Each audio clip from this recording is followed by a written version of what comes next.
were you very keen directly when they approached you to participate? So maybe first you can explain why you made the book. I think Gilad said it today that you were mad enough to do it, right? But no, the reason we ended up with Gilad was that we were doing research on artists who use their art as a political platform. And once we've been introduced to Gilad, to me, I think the highlight was the fact that he uses that jazz as a platform for Palestinian art. It reminded me of the jazz at the time of the civil rights movement for blacks, and so that comparison to me was quite attractive in the filmmaking. I think, well, can you hear me? Yeah? Yeah, you were there. Also, I think what we found quite attractive about Gilad's story was the fact that you hear a lot of criticisms mounted against Israel, against the occupation, but I think the story of somebody who is born to a certain nation and after experiencing life in that nation decides to turn against that nation is quite a powerful narrative. So I think that was something that I think attracted both the director and myself to his stories.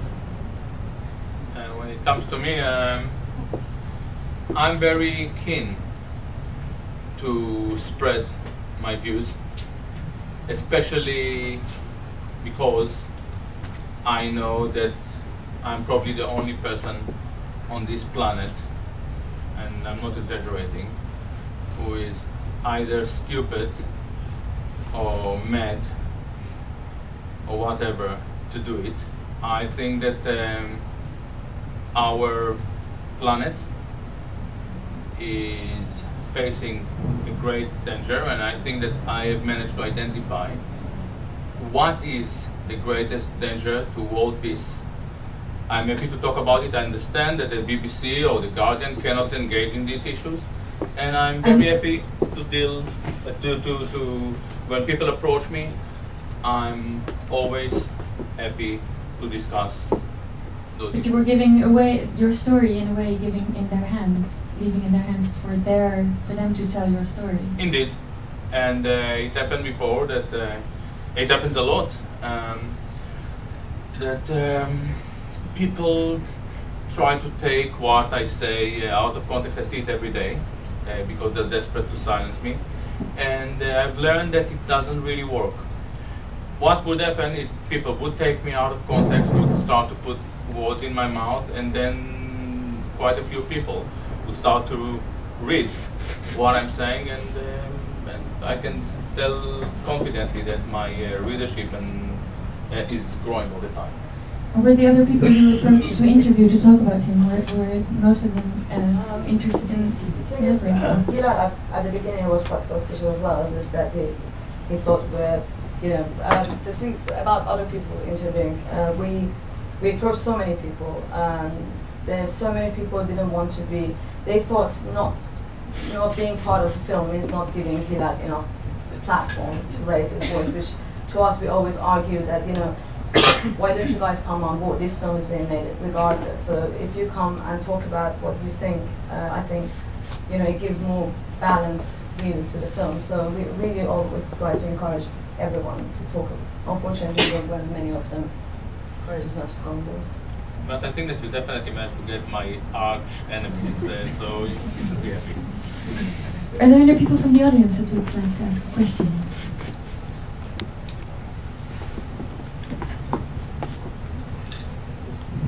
Hello, I'm Steve. Hi. I'm quite new to your views. Me too, because they're changing all the time. I mean, if there could be completely harmonious coexistence between Jews and Palestinians, is that something that you would hope could happen, however realistic that may be? For sure. I've been dedicating the last, I would even say 2 decades, to fight towards that cause. I would even allow myself to say that the way I see things now, I think that we would find more ears in Israel to such positive development that within diaspora Jewry, which is very interesting, and this is why I'm not an anti-Zionist. I'm not a pro-Zionist, but I don't deal with Zionism. I don't deal with Judaism. I try to identify what is Jewishness, and I think that if we want to think of a solution, a peaceful solution, I think that the first thing that we have to do is to deal with Jewish chosenness, with that unique racial supremacy. And this is not something that is particularly special in Israel. We can see it within diaspora Jewry, within the Zionist camp, but also with the Jewish anti-Zionist campaign. Jewish anti-Zionists also operating in racially segregated political cells, which means that if you are not a Jew, you cannot really join in, or you will feel very strange. So this is exactly what I'm trying to deal with. I'm not dealing with Judaism. I'm not dealing with Jews, and this is why I can never be a racist. A, Jews are not form in a racial continuum. B, I don't talk about Jews. I talk about a specific Jewish identity politics. I try to identify it, to scrutinize it, to look into it, to see what it means, and my findings are pretty devastating, I admit.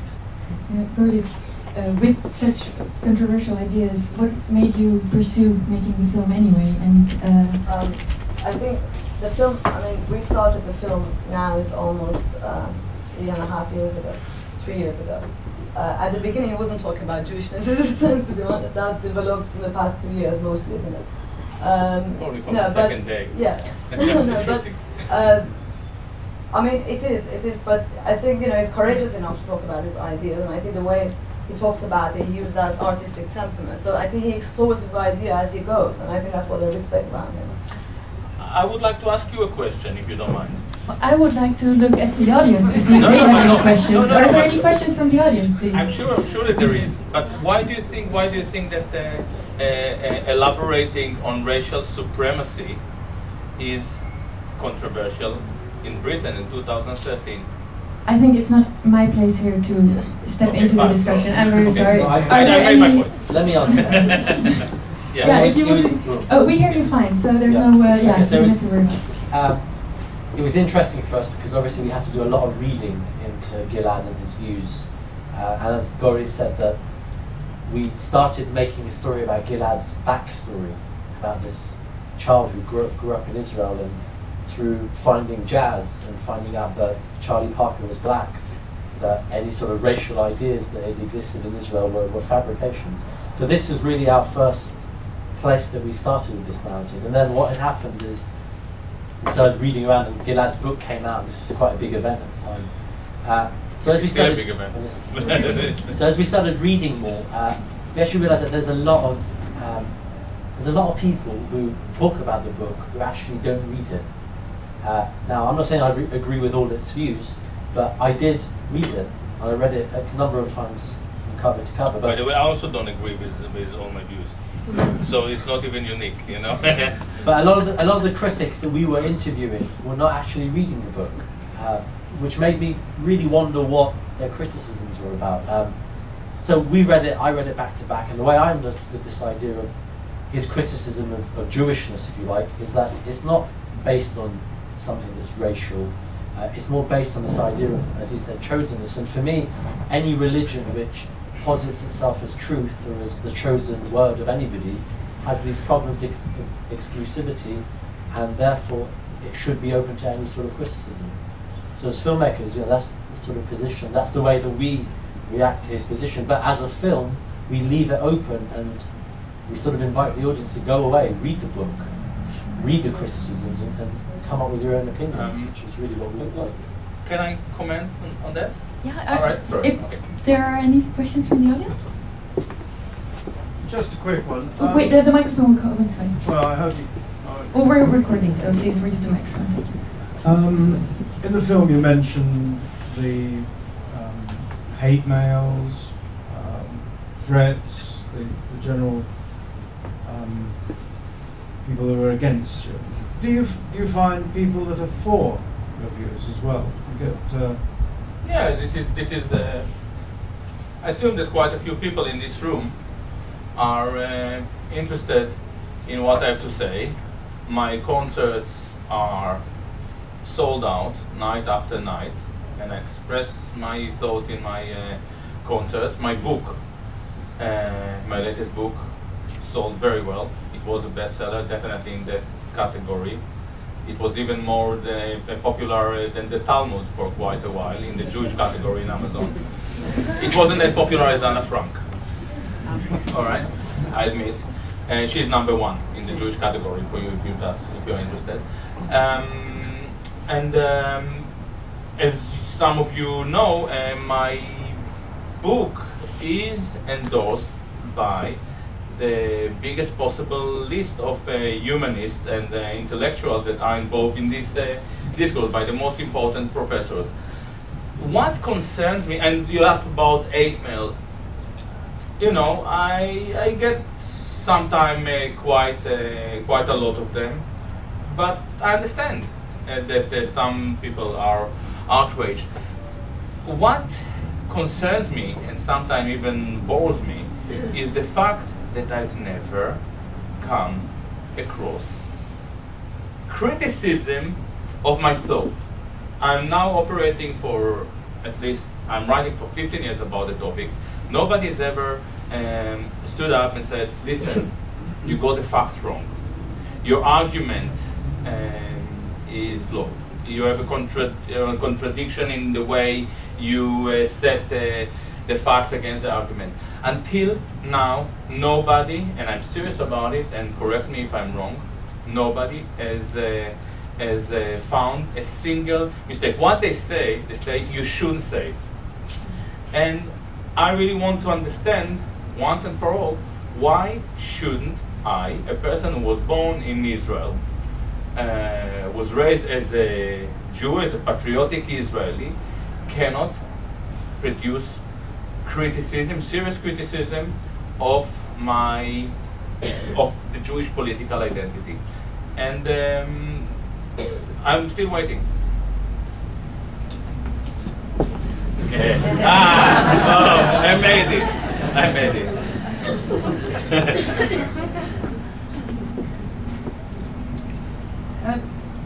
Those of us whose families fought in World War II, our parents, British Army, US, remember vividly the jackboot of the Nazis. 50 million people died, 20 million Russians. The Nazis occupied all of Europe, as far west as the Netherlands, as far east as Greece, including parts of Britain. There's one part of this film that I find a calumny, that you can show Nazi stormtroopers juxtaposed against images of little tiny Israel, which is the size of New Jersey. Can you please explain that? This is directed to the producers. Well, I think it's important to distinguish in that film what's our opinion and what's the film doing its thing. So that section that you're talking about, a lot of people have had problems with that, and my answer to that is that the voices that are explaining, that are giving you a narration or a context to that, is the voice of Gilad. And what's happening is that he makes that statement which he does, which is really the centre pin, and the centre point of a lot of his criticism, which is that the Palestinians are the last victims of Hitler. So if you like, it's just imagery that brings that to life. No, it's but not there is also something else as well, sorry to interrupt you, but I agree with you, but it's not, what we show is comparison to Jewish suffering, to the Palestinian suffering, not a small Israel, to the whole Nazi truth. What we're comparing is that, you know, in a human race, and not, you know, it's not the first time it's happening in Israel. There's so many other cases in the world that you know, once you suffer yourself, it's harder to, you know, it's the fact that you can accept other people's suffering, whether it doesn't matter how great, which one was greater, the fact that it's happening, you know, is what matters. And you know, it's nothing to do with the scale of each country or, you know, each occupation really. So that was another one, and obviously yes, it was in the context of his conversation. Interestingly enough, when I saw the film for the first time, when we discussed it, I actually had a bit of a problem with it myself. Obviously, it is not my film, but we discussed it, and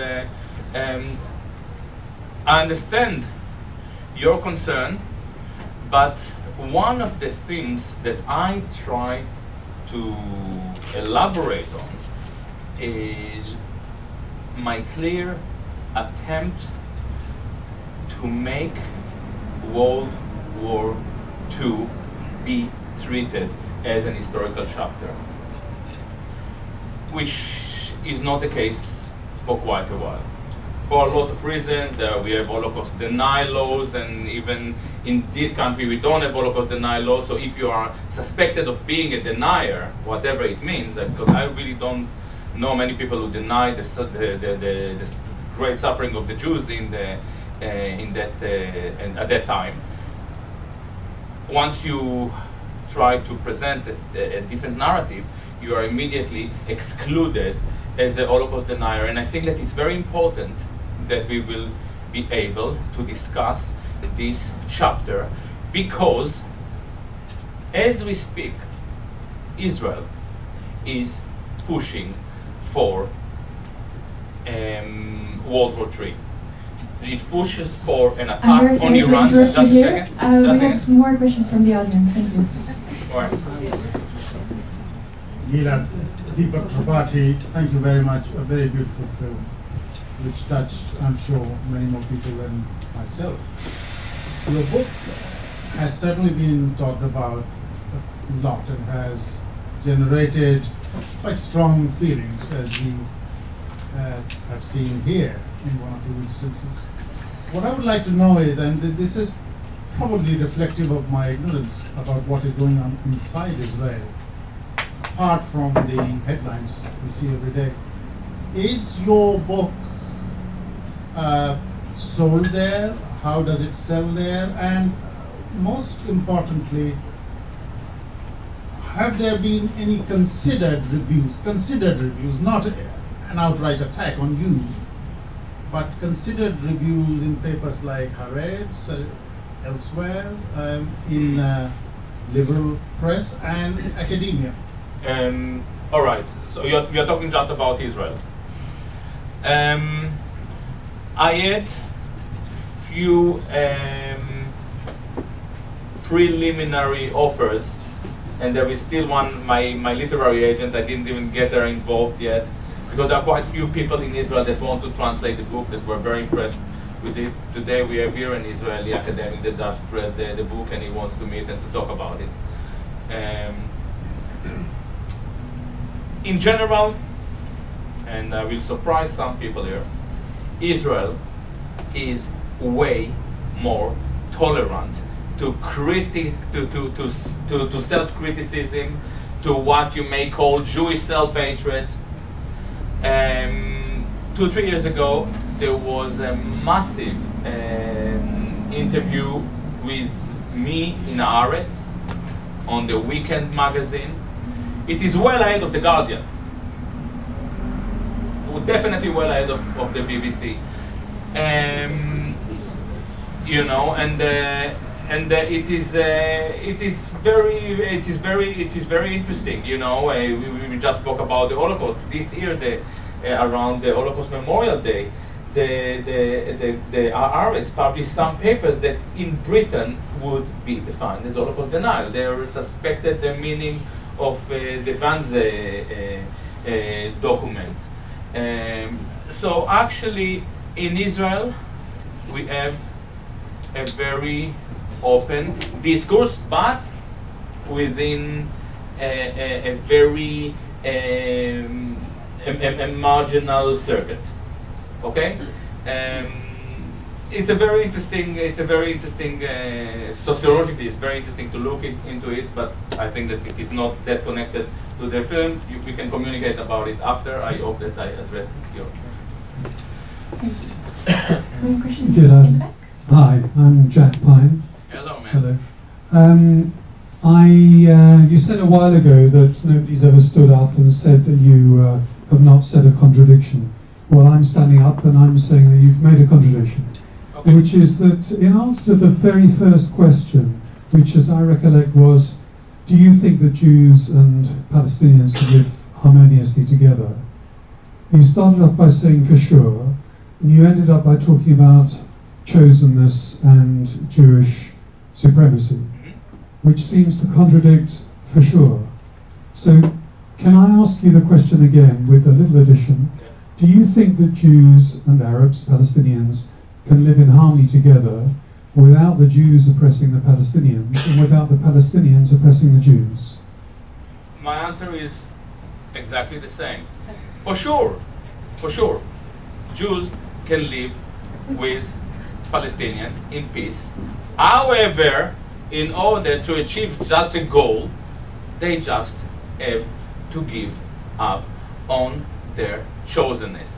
The $1 million is not a lot. $1 billion question is what is left of Jewish identity once you give up on chosenness.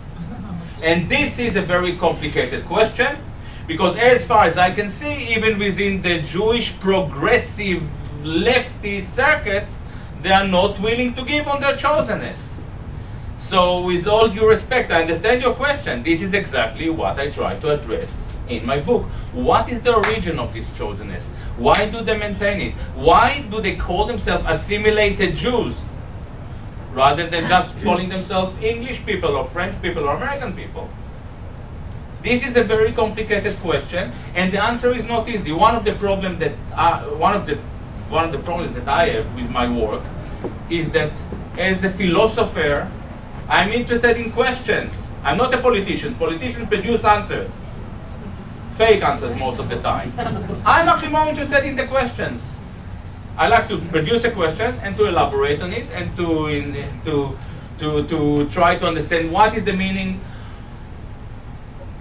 of the notion of chosenness, of Jewishness, and so on.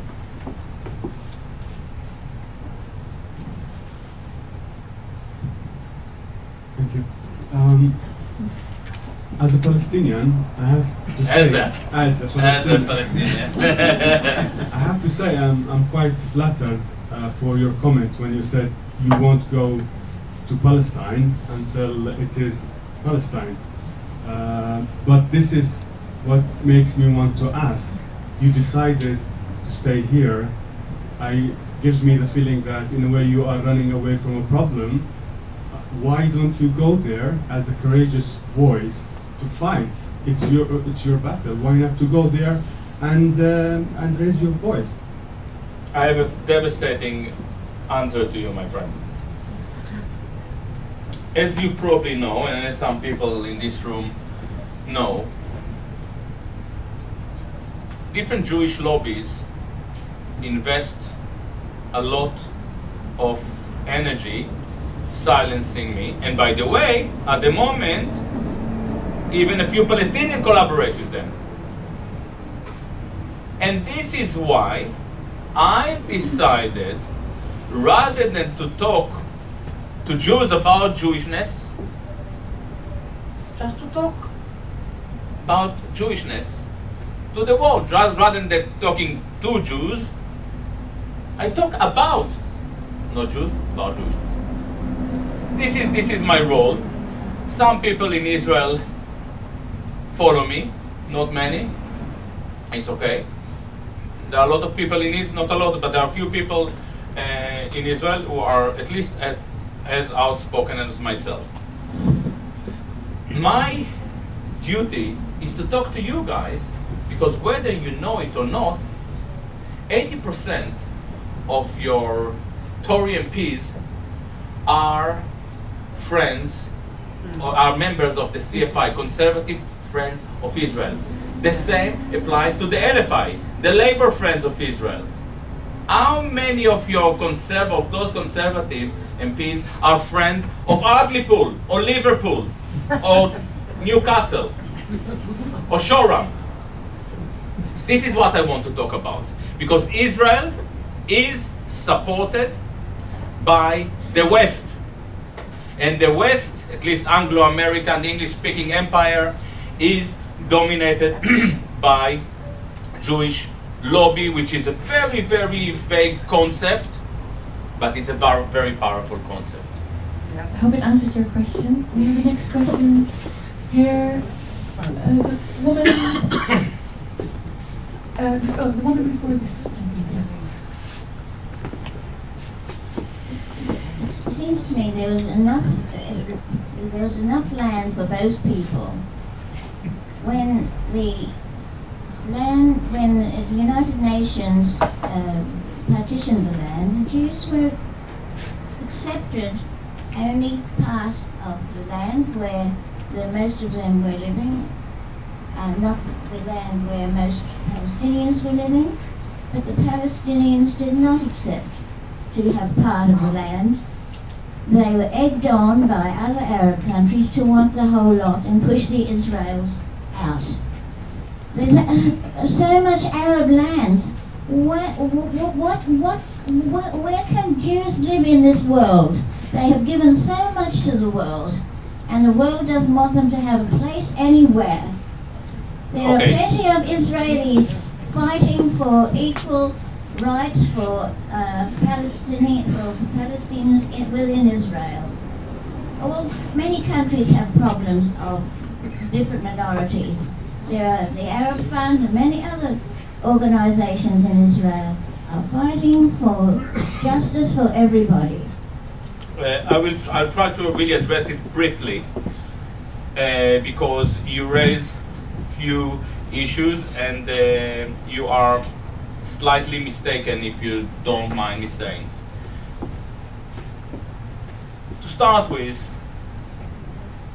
it wasn't the Palestinians who largely fought Israel or young Israel. And this is not the problem. There was a conflict.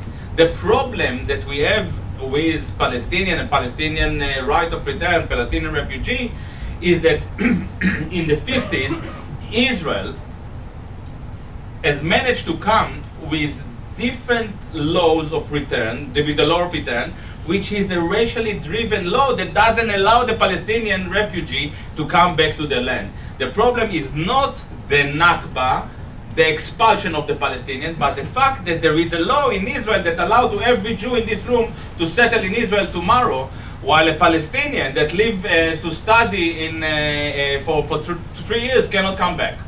So this is really the this is the problem. Now, it is true what you say that Jews indeed suffer, but it wasn't the Palestinians who inflicted pain on the Jews.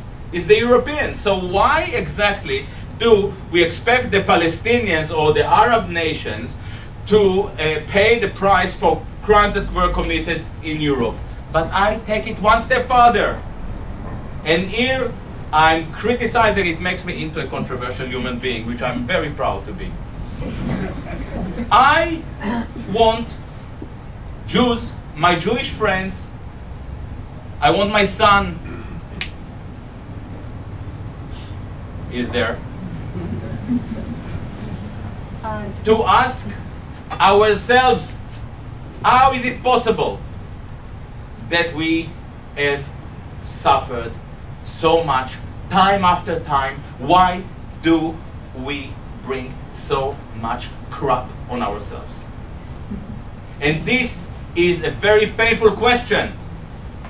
I don't want to see myself as a victim. And I tell you something else. I was raised as an Israeli. And I was a proud Israeli. And what they taught us in Israel is, don't be a victim. We are going to change it. We'll stop be victims. Because if you read the early Zionists, they explain why Jews suffered so much.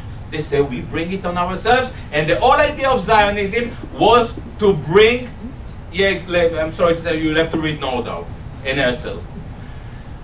The whole idea of Zionism was to bring a new Jew, a new proud, civilized Jew that is not behaving like a victim, that is people like all other people. And this fact alone made me a Zionist in my early life, and I'm still very impressed with early Zionism. However, I can already tell you what is the problem with early Zionism. If you promise people to be people like all other people, it is quite problematic because all other people don't want to be like other people. There is a bit of a contradiction there in the Zionist discourse. Yes, I do. Hello. I'd just like to know, for a topic that's so close to your heart, what is happening to sort of sales coming from your books? Are you personally putting those back into your cause? Or are they just going, you know, circulated back to yourself? To talk to a Jew about money, so anti-Semitic. This is the point here. This is the point. You know, so this is the story. You know, a lot of my time and my earning and my energy is going towards this cause. I'm touring all over the world. I don't think that there are many people who do as much as I do. I'm talking about this. Obviously, I'm not holding a gun and fighting. I'm too old and I'm not against it. In the film, it was this concert 626, which was raised money for medical aid for Palestine. Yeah, a lot of them. One of the, I think one or two of the concerts in the film were for medical aid and other causes to do with Palestine. Yeah, so a lot of my work is dedicated, and I never, when I do all my tours, book tours and stuff like that in America, and now I'm going to Spain, I'm doing it all for free, of course. There's time for a couple of more questions. Thank you. Not a couple, I need more. I need. You have a whole hour. You've taken issue with what you call Jewish supremacy and chosenness. Does that apply to white supremacy, Islamic supremacy, black supremacy, so on and so forth? Of course. Forward? Of course. Do you write about that as well? Yeah. Yeah. In your if book? you read, yes. Did you read my book? I'm asking. No. Did you read my book? Yes. Okay.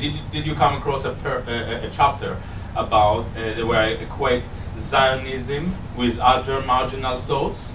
It's Jewish focused. Sorry, I'm writing about Jewish, but no, I want to ask. You've been writing about it for 15 years. Yeah. Do you write across the board?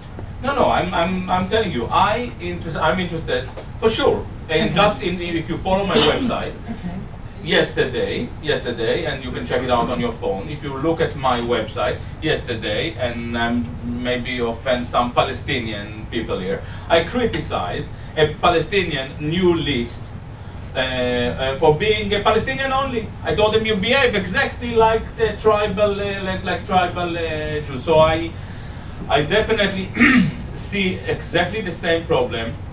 Jews didn't. Let's be clear about it. Jews didn't invent supremacy. No, they didn't. Definitely not. They are just politically very good in exploiting this discourse. Why? Not because they are bad people. I never talk about Jews as people. I talk about identity politics. What is so unique about Jewish identity politics? And I write about it in the book. And by the way, if you don't have the book, you should buy it. If you don't like it, you drop it in Oxfam. This is where I buy them. And one minute, because this is important. Jewish identity is an exilic identity, and I explain it in the book. It is an exilic identity because it is created in Babylon. And for the last 2,000 years, for the last 2,000 years, generation of Jews have perfected this exilic model. And this is what we see. This is what segregation and chosenness and supremacy. And it's has nothing to do with genes, and it has nothing to do with biology. It's a culture, and every Jew has to decide whether he goes along with this culture. And as we probably know, we know a lot of Jews that drifted away. In fact, the most important humanists known to us in the West were Jews. Christ, Spinoza, Marx. But what is the problem with them? They were all self-haters. They all drifted away, like me.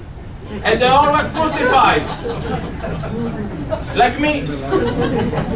I'm in good family, good company. Are there any questions for the filmmaker? Last question for the filmmaker? No last. No. I love